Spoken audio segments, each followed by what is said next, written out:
Satu, satu, dua, tiga. Oke, assalamualaikum warahmatullahi wabarakatuh. Kembali lagi ke segmen Mari Beropini.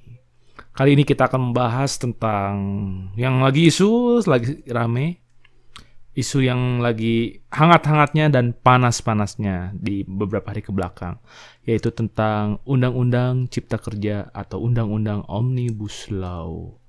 Mungkin ada yang bilang RUU Cipta Karya, rancangan undang-undang. Tapi padahal udah disahkan ya. Harusnya sih bukan RUU lagi ya, tapi udah undang-undang. Namun yang saya tahu undang-undang setelah ditetapkan itu biasanya dikasih waktu 30 hari untuk bukan gladi resik ya, mungkin disebut, bisa dibilang ya dijalankan dulu. Kalaupun misalnya tidak sesuai, itu tuh bisa dirubah. Misalnya ya seperti tadi banyak demo atau apa. Kalau pejabatnya itu mendengarkan suara rakyat, harusnya itu berarti ini ada apa-apa loh gitu. Harusnya paham apa jeritan hati dari semua rakyat. Sebagian besar rakyat Indonesia, mungkin ada beberapa rakyat yang pro terhadap undang-undang undang-undang Cipta Karya. Tapi banyak juga loh sebenarnya yang menolak undang-undang Omnibus Law atau Cipta Karya ini. Jadi ini Omnibus Law ini Jadi Omnibus Law ini tujuannya adalah untuk memperingkas dan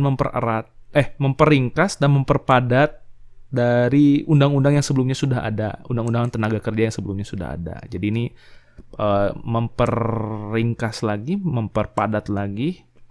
Namun walaupun ringkas dan padat, katanya sih 1700-an ya pasalnya. Gila.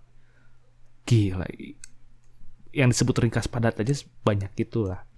Namun isu yang beredar, dengar-dengar katanya dari sekian banyak ribuan pasal itu katanya disisipi beberapa pasal-pasal titipan atau pasal-pasal dari beberapa pihak yang tujuannya untuk mungkin hanya keuntungan sepihak lah.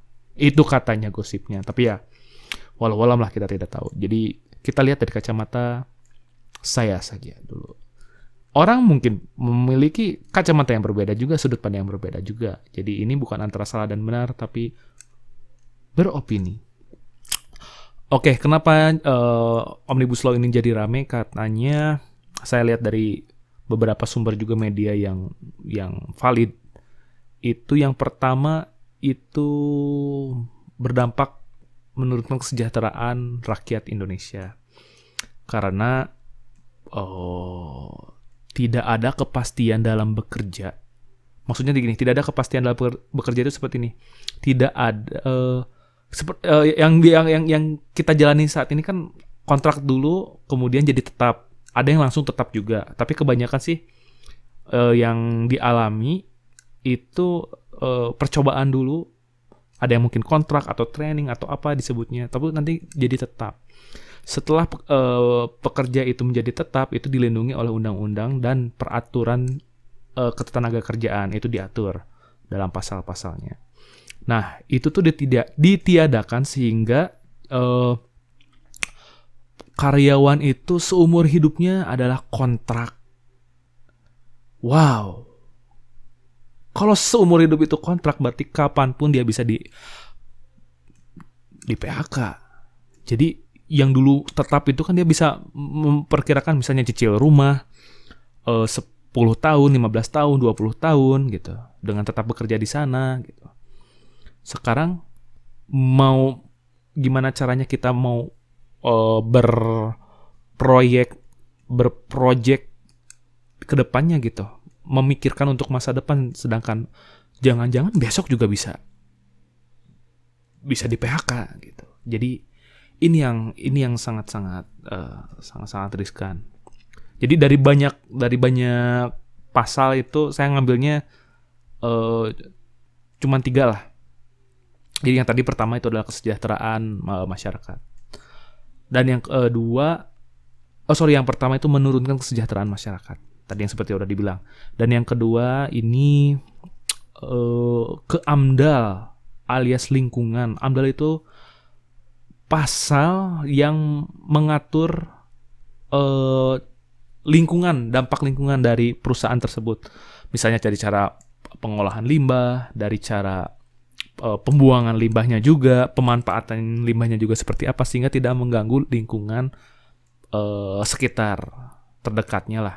Entah radiusnya berapa meter atau berapa kilo, tapi itu tuh diatur loh. Karena jangan sampai industri tapi menghancurkan lingkungan. Nah, itu katanya ditiadakan. Kenapa ditiadakan? Karena saya sendiri bersentuhan langsung dengan beberapa pabrik-pabrik di Indonesia. Itu emang untuk masalah AMDAL ini pertama investnya sangat mahal. Untuk mesin pengolah limbahnya sendiri sangat mahal. Terus yang kedua metodenya sendiri, misalnya yang cair tuh disiapkan dulu tampungannya atau apa, itu menurut saya emang investasi yang sangat mahal sekali lah untuk AMDAL ini. Tapi itu justru menjadi bagus ya, karena lingkungan terjaga loh. Nggak asal buang aja ke sungai, asal gimana gitu. Saya juga nggak ngerti kenapa ini harus dihilangkan AMDAL itu.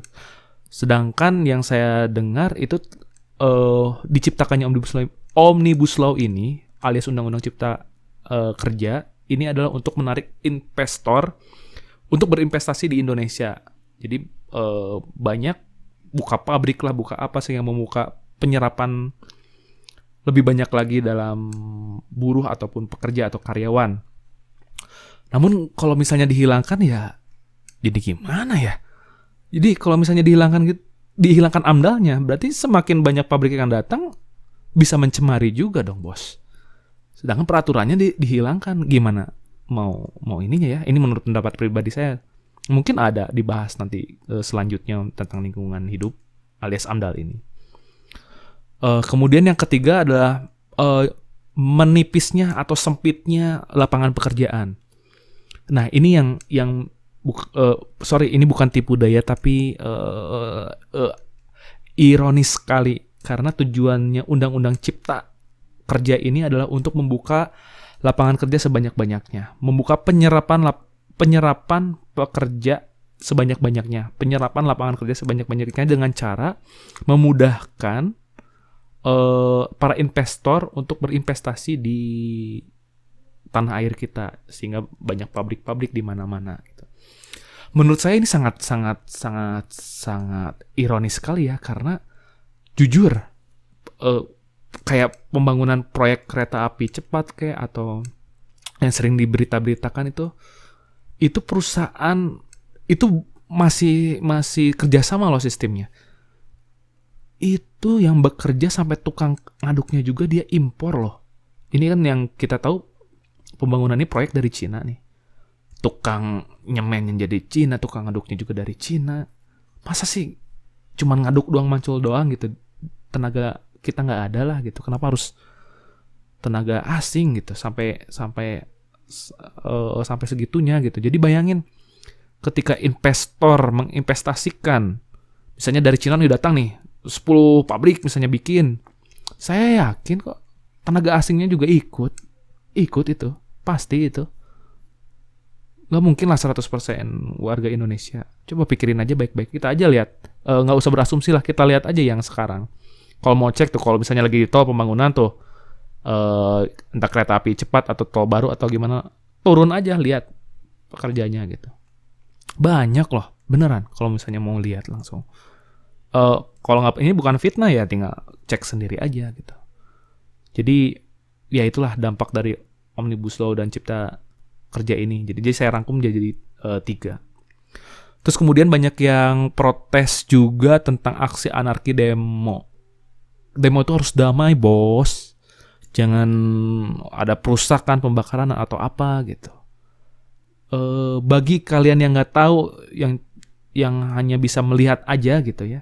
Sebenarnya dampak kerusakan dari demo ini nggak seberapa dibandingkan dari dampak apabila banyak industri masuk.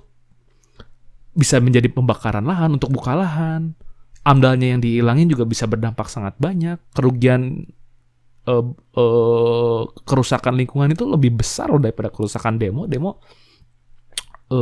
Radiusnya segitulah misalnya ya. Sedangkan ini yang dihilangkan pohon, yang dihilangkan lahan, lingkungan di mana kita tinggal di tanah air kita. Itu sih yang jadi anehnya, kenapa sih bakar inilah, ngerusak inilah, dibesar-besarkan. Padahal hati-hati loh, dampak industri itu lebih besar lagi kerusakannya. Jadi ya gitulah. Terus dari beberapa banyak nih kabar dari teman-teman juga yang mendukung. Saya mendengar nih ada beberapa yang pengusaha yang mendukung Omnibus Law ini dengan cara dengan alasan bahwa ini ada menguntungkan dari sisi perekonomian, sisi pengusaha, dimudahkan segala-segalanya. Wahai teman-teman, ini opini dari saya ya. Kalian berusaha, kalian pengusaha. Tapi kesejahteraan rakyat itu menurun. Karena tadi yang saya sebutkan, akibat dari Omnibus Law yang pertama, itu kesejahteraan menurun. Karena apa? Salah satu dari pasal yang disebutkan itu adalah tidak adanya upah standar kayak UMR atau UMK. Tapi upah itu ditentukan oleh perusahaannya sendiri. Ditentukan sebagaimana perusahaan itu mau memberinya. Wow, tidak ada standarnya, men. Orang-orang berpikir, mungkin lebih. Gimana kalau kurang? Sehingga mayoritas di Indonesia pekerja, buruh, karyawan itu mayoritas di Indonesia, dan itu adalah buyer kalian, wahai para pengusaha nih yang berbisnis yang mendukung Omnibus Law. Gimana mau beli, bos? Daya belinya juga turun. Gimana mau belanja yang ada juga mau bertahan hidup, cari makan? Justru itu yang membuat para pengusaha itu merugi, omsetnya turun. Karena apa? Daya beli dari customer itu menurun. Jadi, please buka mata lah. Ya entahlah, ini saya perwakilan karena saya pernah jadi orang susah lah di posisi garis bawah. Jadi kita tahu perihnya itu kayak gimana. Mungkin yang di DPR sana atau pejabat-pejabat di sana yang lainnya mungkin belum pernah merasai arti dari jadi rakyat jelata, yang rakyat benar-benar miskin gitu, atau di bawah garis kemiskinan. Mungkin banyak yang nggak tahu. Jadi nggak bisa membayangkan apa yang terjadi gitu buat rakyat di sana. Terutama pengusaha-pengusaha juga, mungkin dia terlahir jadi anak sultan, jadi nggak tahu tuh apa dampaknya gitu. Enaknya aja mungkin bisa investasi, bisa dipermudah, perizinan bisa dipermudah, yang lain-lainnya juga bisa dipermudah. Padahal tidak lupa bahwa pembeli paling banyak itu adalah di kelas menengah ke bawah, yaitu ada seorang pekerja, buruh, dan lain-lainnya. Bayangkan, itu mempengaruhi dampaknya semua. Jadi menurut saya sih alangkah lebih baik, yang saya kutip dari Pak Mardiku atau Bos Sontoloyo, kita harus mengetahui negara kita itu kuatnya di mana. Contoh Amerika itu kan militernya yang kuat, Jepang teknologinya yang kuat, Korea itu skincare-nya yang kuat, kecantikannya yang kuat di sana, Singapura wisatanya yang kuat, Mekah atau Arab itu tempat wisata religinya yang kuat. Indonesia apa yang harus diunggulkan, yang dikuatkan itu adalah geopolitik, alamnya, negara yang memiliki selat terbanyak di dunia, lautan yang kaya raya, Gema Limpah Rojinawe. Bukan industri, bos. Kita itu adalah sumber daya alam dunia, paru-paru dunia ada di kita. Sekarang kalau dibabat abis jadi pabrik, ya bos, udahlah. Negeri pabrik itu udah ada. Kita nggak usah jadi ikut-ikutan negeri pabrik atau negeri industri lah. Negara yang menonjol di industri udahlah di sana. Kita nggak usah ikut-ikutan. Kita punya loh yang orang lain nggak punya, yang iri. Sedangkan kita tuh malah pengen ngikutin orang. Sumber daya alam dunia. Ingat, Indonesia, Jamrut Khatulistiwa, sumber daya alam Indonesia, sumber daya alam dunia, paru-paru dunia. Harus diperjuangkan. Kasihan, Ibu Pertiwi dari dulu nangis, hingga sekarang juga masih menangis. Jadi, oke, sekian dari saya opini tentang isu yang sedang viral atau yang hot-hotnya sekarang. Mudah-mudahan doa terbaik buat Indonesia dan juga buat Anda. Mudah-mudahan Allah Subhanahu wa Ta'ala memberikan yang terbaik dan juga memberikan rezeki berlimpah buat Anda semua. Oke, sekian dari saya. Wassalamualaikum warahmatullahi wabarakatuh.